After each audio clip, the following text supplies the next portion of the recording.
Stomping through the halls, we don't tiptoe. Kill streaks like we dominate in Skid Row. When we down, you still never see my click throw.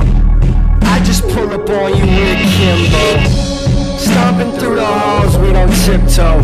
Kill streaks like we dominate in Skid Row. When we down, you still never see my click throw. I just pull up on you with Kimbo.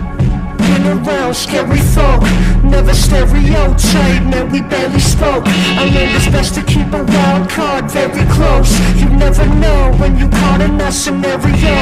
Oh, they always wonder how I took my past and ran with it.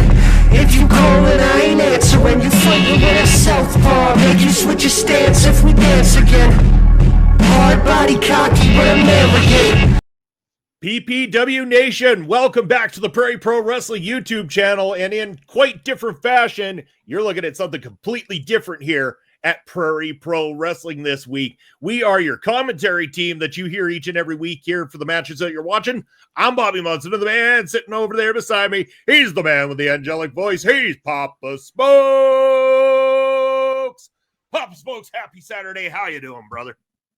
Saturday to you, Munson, and a huge shout out to all my wrestling people, and a huge shout out especially to the PPW Nation. You bet. Yeah, no. So we discussed what we're going to do. So those of you who don't know, stick around. We got a lot to talk about PPW Redemption. Normally, Papa Smokes and I, we have a Thursday night show that we call Ring Respect Radio, and we've been doing our Prairie Pro Wrestling post-show reviews there for quite some time. So if you want to ever check any of those out, you can go find the back catalog over on our channel, Video Bros Network or OLE Podcasts. But right now, here on Prairie Pro Wrestling, we've decided to flip the script. We're now bringing you, the PPW Nation, the exclusive Video Bros PPW Redemption post show, and all post shows moving forward right here the following Saturday after the show happens. So you can join us here to talk about the show. Leave us comments in the comment section. This is pre-taped, but we do want to get to those comments and get your thoughts on how you thought Redemption was. And it's a lot to talk about, Papa Smokes, so we're doing our best to fit this all in. First and foremost, we broke records, man. We broke some insane records here this last Saturday, and I'm going to get to those in a minute. Anything that you want to say before I start getting to the record side with regards to Redemption? Well, that's exactly what I wanted to start out with. Just, again, a shout out to the PPW Nation who showed up in massive numbers at a time in June when it can be every summer. People are doing other things, not our PPW Nation. They come out and support, they cheer, they boo. We love the noise you make. We love serving you up some beers and some wrestling entertainment. So thanks to everybody that was part of Redemption. Yeah, it's absolutely crazy. So first and foremost, we have never sold out one of our summer shows before. Now, not to say we haven't been close. Like each time the summer shows, they're modestly decent. There's still quite a few people there, but just shy of getting a sellout. So not only did we sell this entire show out, Papa Smokes, we turned people away at the door who did not make it in time because, yes, we had about 30 tickets remaining at the door for people once we had done all the pre-sales. Those went instantly.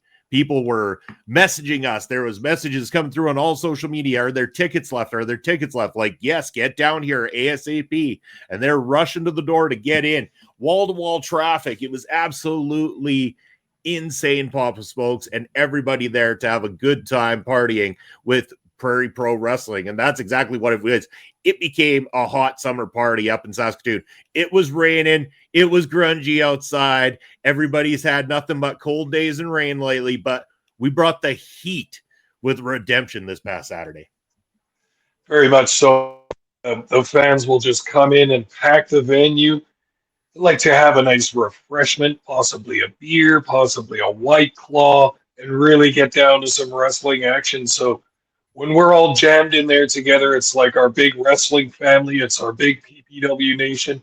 We love you guys, and what a great time that was. And I'm glad you brought up the beers and White Claws, because let's go back to the whole we broke records this past Saturday, Papa Smokes. Normally, Prairie Pro Wrestling has approximately 10 cases of our various drink selections in terms of beers and White Claws left at the end of the night. that carry over. We always have them there just in case. This last Saturday, you drunk buggers. Two left after this Saturday. You guys were having a hell of a time. Lots of drinks spread around. Fantastic. And then the next record that got broken, Papa Spokes, we have never had the national anthem sung at a Prairie Pro Wrestling show before. But in a very different style to kick off the night, we had a stag party that was in. 30 dudes came in for a stag party at Prairie Pro Wrestling. We have never hosted a 30-person stag before, so there's another record if you want to mark that down in the books. But they asked if the groom could sing "Oh Canada." And so the groom dressed as Bret Hart. And again, I do have the videos all edited. I didn't prep clips in time, so unfortunately no clips here today. But those, again, we are catching up to that timeline. We will be getting that to you guys very soon anyway. And that is very much included in the first match from these tapings. Dude comes out to sing "Oh Canada." Ryan, I believe his name. So, on behalf of the video bros and all of PPW, Ryan, congrats, buddy. And thanks for being showing your nation pride there by singing "Oh Canada." But the whole nation got up, Pop Spokes, hands on hearts, everybody singing loudly "Oh Canada," coming united as Canadians like we love to do. And then all of a sudden the music clicks and the Brotherhood come to try to ruin the night and everybody's fun right off the hop. They're not even going to hesitate. They come marching on down to that ring and they're ticked off. So immediately Groom Man gets back out, goes back to have his party time, and in the ring, the Brotherhood are saying that they were screwed by the Clandestine Society at the last show, that they were cheated because they were taped to a pole. Again, next Saturday, you're going to be able to check that out on the channel. That triple threat ladder match is going to be coming out. But they were not very happy, Pop Smokes. So in retaliation to what was being said by Bucky on behalf of the Brotherhood, Crash Crimson went to the back and said, "Well, I've got something for you." And out comes the Clandestine Society to open up the night with a tag team match. This was a different way to open the show, but an interesting way and a good way as well, too. These two teams obviously have heat. They still want to be in the Prairie Pro Wrestling tag team title picture, but they kind of need to settle the score between them first. And so our opening match featured these two teams, and man, they really kickstarted the night in a fantastic way. High energy, lots of great tag team stuff, lots of bad blood between these two teams that was on display in our opening bout. The Brotherhood just had the entire PPW nation just booing and heckling because when the groom Ryan wanted to sing the national anthem, you could see he was a little bit nervous and having a bit of trouble getting through it anyway. When the Brotherhood came out, that all fell apart, and he wisely got the heck out of there before Creed and Dixie Dragon got in the ring. I would too, right? Wouldn't anybody? But We've seen year and a half since PPW has started having a tag team division that there's been 3 teams that have been at the top of this division, all vying to be the first PPW tag team champions. That is the Brotherhood, the Clandestine Society, and of course now current champions, the Short Kings. That's one team too many. You can't have a feud with 3 teams. You can have a feud with 2 teams, but 3's too many. So like you said, business done between these teams, and Clandestine Society and the Brotherhood are perfect for this situation. They've got to battle each other in order to be the number 1 contender to get those title shots against the Short Kings. So a big, important match right off the bat here in Redemption. You bet. And we still didn't get an answer that we were looking for between these two teams, Papa Smokes, because unfortunately, they could not make it back before the 10 count. A double count out ended up occurring to finish this matchup. So still no decisive winner between these two groups. You guarantee this is far from over at this point in time. They want to settle the score. They need to settle the score. I can almost sense it, Papa Smokes. I think that there's only one way to settle the score between these two teams. That's to cut the rules right out of it. Ooh, you make a spicy suggestion there, Munson, and you might be onto something. In this first match at Redemption between Clandestine Society and the Brotherhood, it was pretty evenly matched. I mean, this is a matchup two teams very, very different in wrestling style, but match up very, very evenly as well. We saw Michael Richard Blaze isolated in the Brotherhood's corner, really getting a lot of beatings from both members of the Brotherhood, unable to make that tag, coming in rested and hot and clearing the ring, but then the Brotherhood would get on top again and start working over the Rhinestone Cowboy. And boy, this went back and forth, and with the kind of decision it was at the end, a double countout, the referee had obviously lost control, and if the wrestlers aren't going to get back in the ring, he's got to make those counts. But like you said, this ain't over. This little feud they have as of Redemption, so I have no doubt that we're going to see more action between these teams in the future. You guarantee that, Papa Smokes. Head on into the second match of the evening. We have one of the regulars of PPW, someone you're a massive fan of. We talk very highly in commentary and also on our own podcast about him. Marvelous Morris Waltz was in action, Papa Smokes, but he was in action against somebody making their debut in Prairie Pro Wrestling in the form of white shirt William Taylor. Very unfamiliar with William Taylor before the night even started. Got to meet him as I arrived at the arena earlier in the day. Very nice guy. Shook my hand, introduced himself, and I'm like, all right, let's see what he's got. And he comes out and he's got the footy gimmick, Papa Smokes. My excitement level went up a little bit when I saw the white shirt with the number 1 on it, and he's got the footy shorts on. And all right. This starts reminding me of a guy we're fans of, Hooligan Marcus Cool. I'm digging it. All right, got it again. You know what? William Taylor did bring it in the ring here. Like, for somebody relatively unknown, I'm not sure how long he's been at this thing, but man, he showed up and the PPW Nation paid attention. This was a very hard-fought battle. Great work between both these two guys. As always, we always keep saying Morris Waltz is that one victory away from starting to rise straight to the top, and this might have been that start right here, Papa Smokes, is the confidence level. I think it's what Morris Waltz needed. Again, I don't think it's going to hurt William Taylor to have taken a loss at this point to Morris Waltz, especially with the fight that he brought to him. I think there's a great future for William Taylor if he does return to Prairie Pro Wrestling. But in terms of Morris Waltz getting over here, this might have been the kickstart, because you know that he's oozing with confidence already. Now a win is only going to make that confidence grow stronger. And I believe that this could be the moment we start to see that rise of Morris Waltz in Prairie Pro Wrestling. I have no doubt. And first, I have a question for you, though, Bobby Munson. In the world of soccer, what does that mean when you wear the white shirt that's number 1? Does that mean you're a guy on the bench, or does that mean you're an alternate? No. So the number 1 is usually a goalkeeper. Your keeper number, if you're the main keeper, is typically the number 1. So I would make the presumption that William Taylor's background is of a stopper or a keeper at some point in his footy time and everything like that. So the white shirt, your guess is as good as mine. It could be a reference to his home country. He is from the UK. So England known for wearing the white jerseys and stuff like that too. So it's very possible that that could be the case, that he was representing his home country with the color, the white color there on his jersey. But the number 1, I would probably relate it to being a goalkeeper. Okay, very cool, very cool. Just wanted to get that straight, but always a thrill for me when there's a new talent starting in PPW. And same thing the other night with William Taylor. He comes out to a crowd that he doesn't know, in a venue he doesn't know, in a company he doesn't know yet. This is his first match, and he showed remarkable composure and really some enthusiasm. I think the fans wanted to get behind him.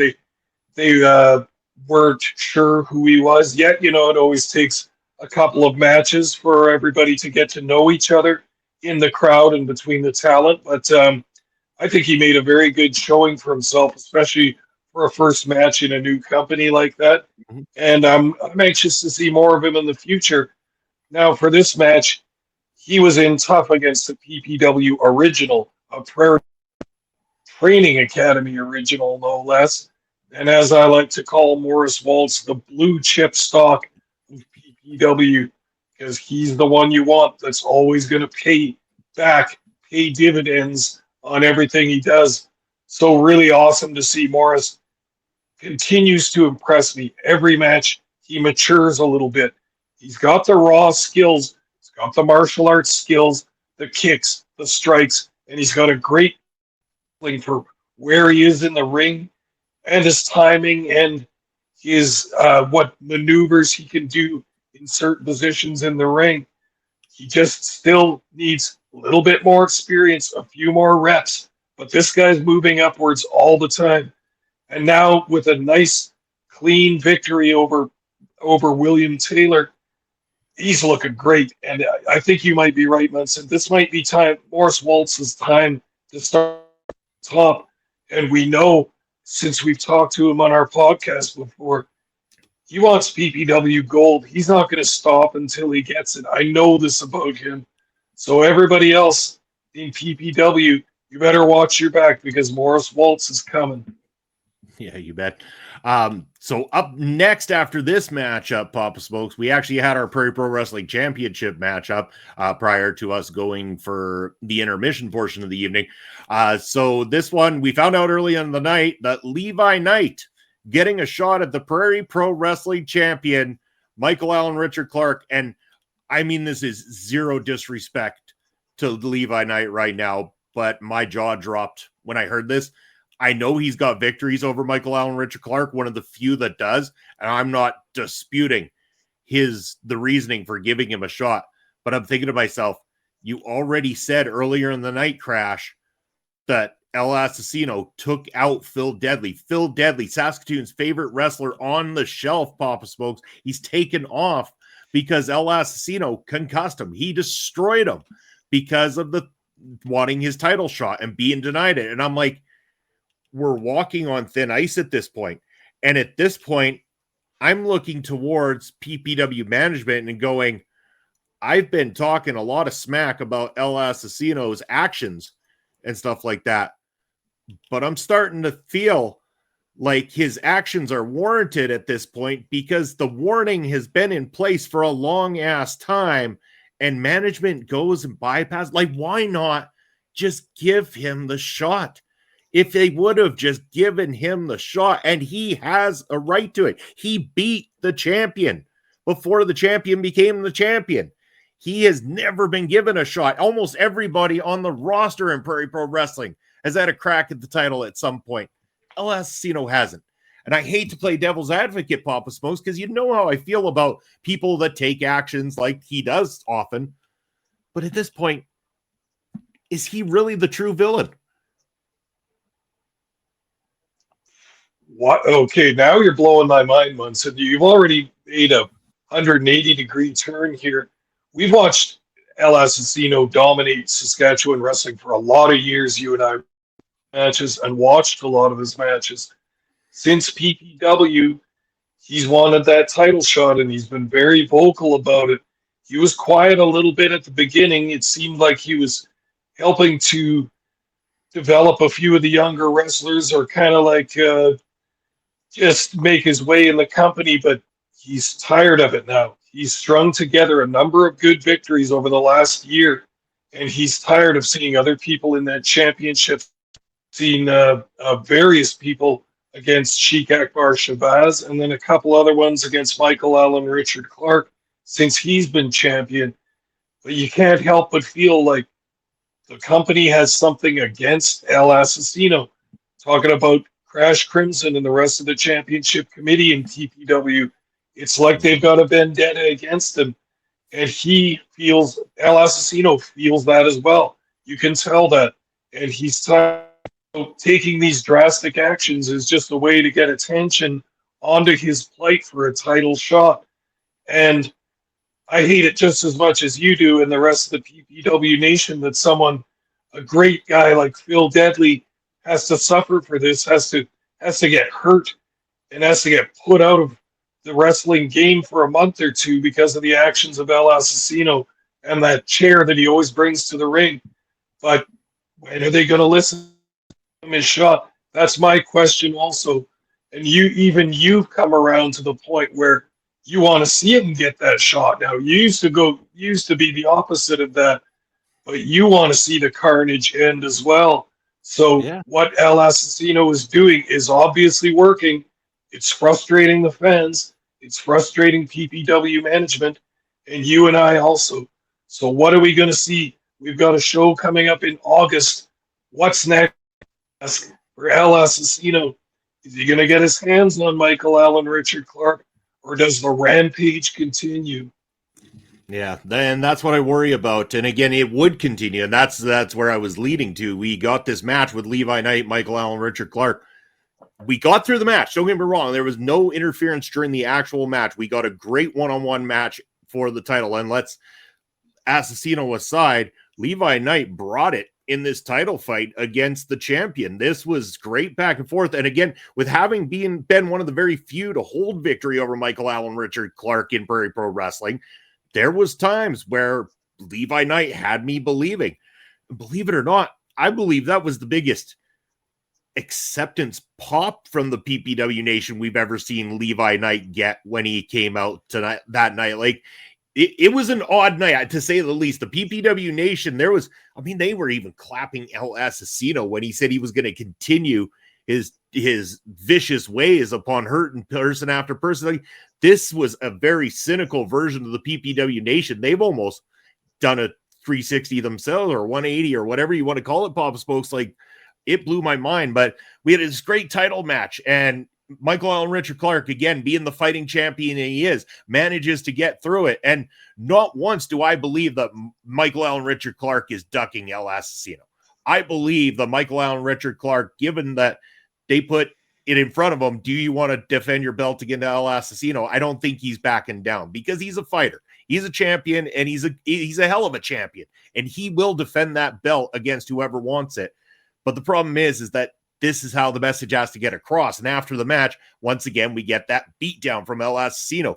Comes down, viciously beats out Michael Allen, Richard Clark. I could see it over in Levi's face. I looked over, and he almost, part of him looked like he wanted to go in there and stop the madness himself. Like, he was kind of torn himself, and then no, don't worry, no. And he went to the back. He didn't want to get involved with it. And I mean, I guess part of me doesn't blame him. Does anybody want to be the next victim of El Assassino in this warpath?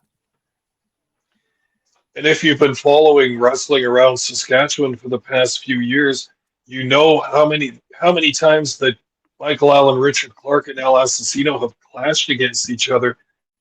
Anything new, this hatred for each other, it goes back many, many, many years. And you know this also, Munson. Mm-hmm. We've been calling matches for a long time around this province, and we've seen some of the bloodbaths they've had. We've seen the barbed wire and the spiked bats that have been used in previous companies down in Regina. And I agree with you. I don't think Michael Allen, Richard Clark is afraid. I don't think he's trying personally to duck him either. I just think that the PPW management team is afraid of even the chance of El Assassino getting his hands on that gold belt, because, oh my God, can you imagine that? I don't want to imagine it. I mean, I know the man. I am a supporter of El Assassino, one of the very, very few that know him and support. Even I have to kind of balk at that idea. It's crazy to think of how this company could basically go down in flames with a champion like that. But he's going to push his way. He's going to get his will. And whether he gets it through diplomacy or out-and-out violence, I think he's going to get what he wants.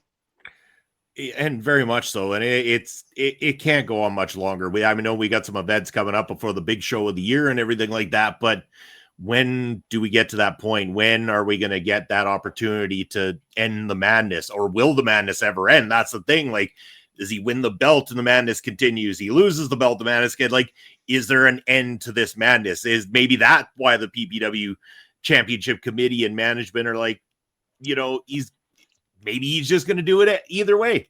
He wins the belt, he's going to be hitting people with the belt every day. Like, maybe that's the thing. Maybe they're like, why grant this maniac what he wants if he's just going to continue his maniac type ways? But more to talk about and more to talk about on this situation, because the next match after intermission, Papa Smokes, we see the return of the intangible Zoe Sager taking on T.Y. Jackson, who's been on a nice rise here in PPW, and the nation have gotten behind T.Y. Jackson as of late. He's had some kick-ass matches with Phil Deadly. He came at the, coming trying to rescue Phil Deadly after the beatdown he took from El Asesino last time.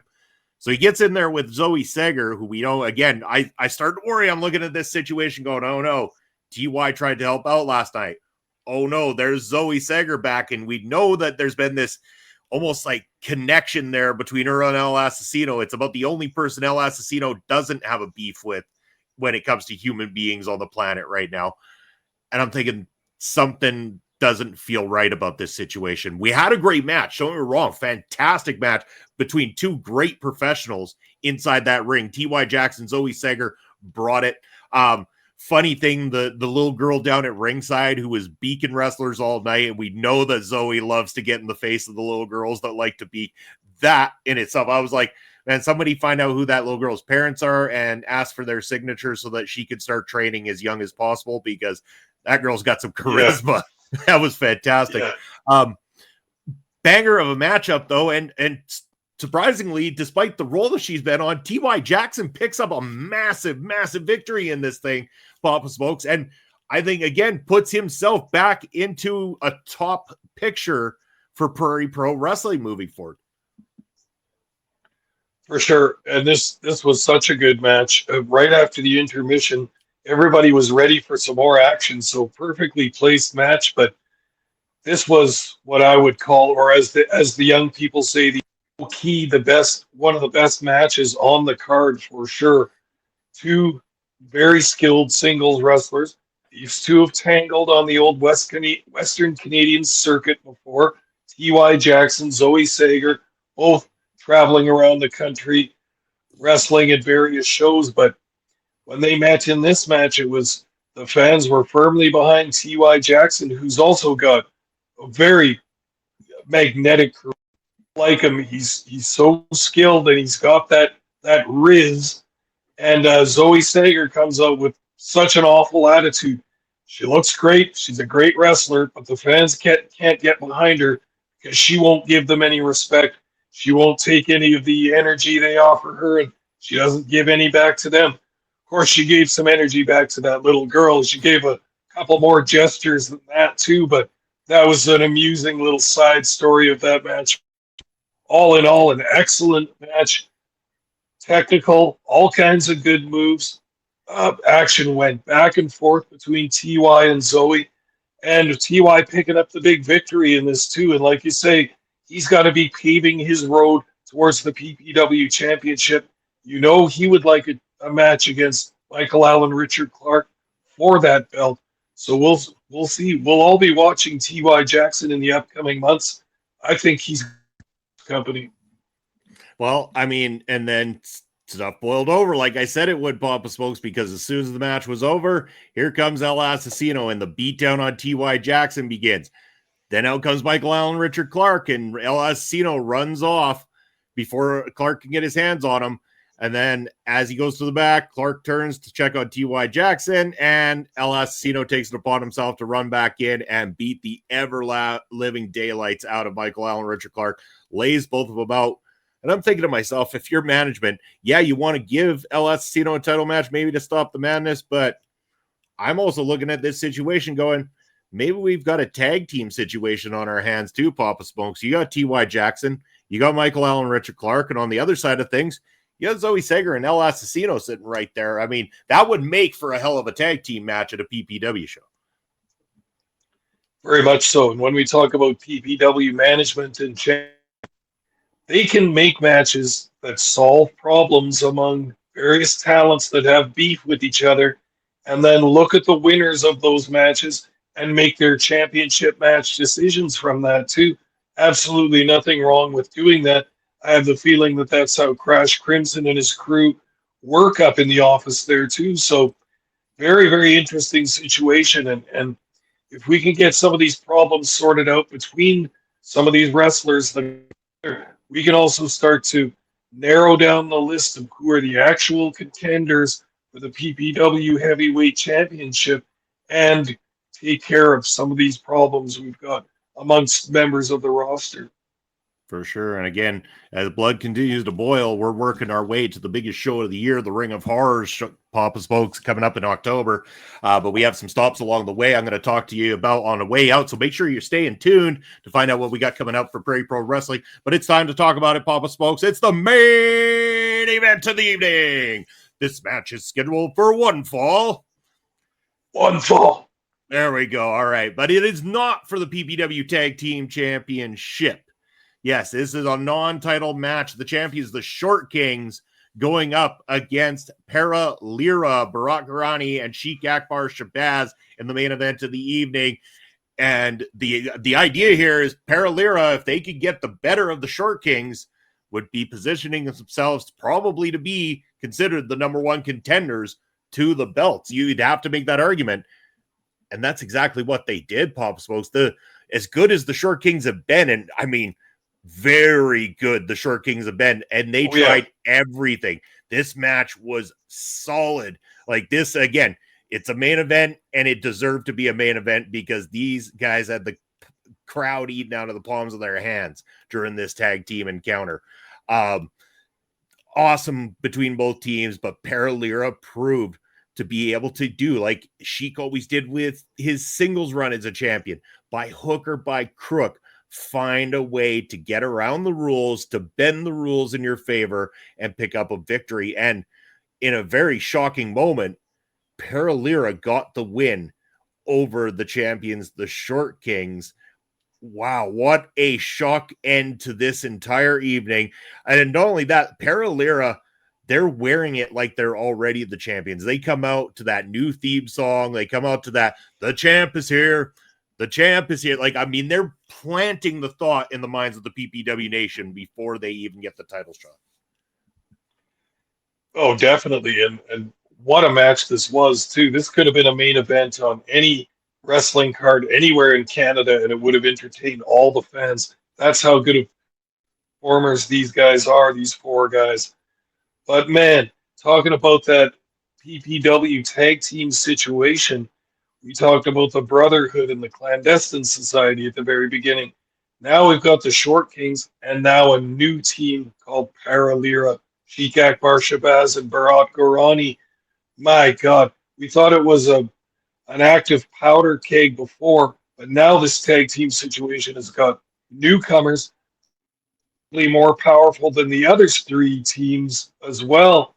So, my God, we've got some stuff to work out in this division. And the Short Kings have got to be quaking in their boots right now because they just got both barrels of Para Lira and ended up eating a pinfall out of it. And Sheik and Bharat are just riding this wave of confidence now. They worked all match to get that finishing maneuver, murder. It's quite something to set up this move. Tried a couple times. Short Kings were wise to it and got out of this situation. But then as the match progressed and as people were more tired and more stunned, that's when Para Lira can set up that move. And once they hit that, it's over. There's nobody kicking out. There's not one person in all of professional wrestling that's kicking out of that finishing maneuver. It's new. If this happens, we're in big trouble. And it did happen. And they are in big trouble. So not only do the Short Kings have to worry about Clandestine Society and the Brotherhood now they've got this new killer team that's walked in their first try and gotten a pinfall over the Short Kings in a non-title match. Man, this is hot now. And the Para Lira are not going to stop until they get these breathing down the necks of the Short Kings. So watch out for this rematch when it happens. You bet, yeah. And it's got to be around the corner. I'm certain of that. And speaking of around the corner, Pop Smokes, that was PPW Redemption. Great night. Thank you to the PPW Nation who all showed up. What do we got coming up, though, for you? Well, let me tell you about it. Right here on the YouTube channel, next week, you're going to be able to catch that triple threat ladder match, tag team ladder match. It was the Short Kings, the Brotherhood, and the Clandestine Society. Hell of a match. It's going to be a banger. Check it out here on the channel. But if you're in Saskatoon, July 25th and 26th are going to be hopping, Papa Smokes, because PPW has been asked, first of all, Friday, July 25th, to do a show at Beer Wars in Saskatoon. Then we strip down that ring. We take it on over to, I believe it's still called Cairns Field here in Saskatoon, and we're going to set that ring up. And that afternoon of Saturday the 26th, we're going to be doing an opener, I believe, from 4:30 to 5:30 for the Saskatoon Berries baseball team that afternoon. But oh, the fun don't stop there, Papa Smokes, because then we strip that ring right back down. We load that SOB back up, and we drive her on back to the Beer Wars, where we're going to set her up again, and we're giving you a double dose of PPW at the Beer Wars with another show on the Saturday night. So there's a lot of PPW action coming up your way in July. Like you said, I do believe we still have a scheduled show coming up in August. More on that coming up much later, of course, once the announcement becomes official on our social media. Make sure to check out for that. But yeah, that's what we got coming up. Very excited about it. And again, all of that leads to the Ring of Horrors come October. That is where we're leading to. That show in August is the one before the big one, Papa Smokes. That's where everything boils over, matches are made, and we're going to go and have a legendary night. And I believe there's a lot of big news coming out about that down the road. So make sure to stay tuned to Prairie Pro Wrestling. Papa Smokes, for those who don't know you too well yet, but are just getting the hang of you, we don't get to do this often on Prairie Pro Wrestling's YouTube channel. So why don't you tell the good people outside of here where they could find Big Papa Smokes? Well, I'll just do that then. I can always be found on Elon Musk's free speech wonderland known as X. My address is at smokes_papa. I'm also on Twitch at papa_smokes_. There you go. As for myself, Bobby Munson, you do find me over the X Real Bobby Munson, Instagram and Threads. I'm at Video Bros SK. I am on Twitch, Video Bro_Bobby Munson, and Blue Sky Bobby Munson.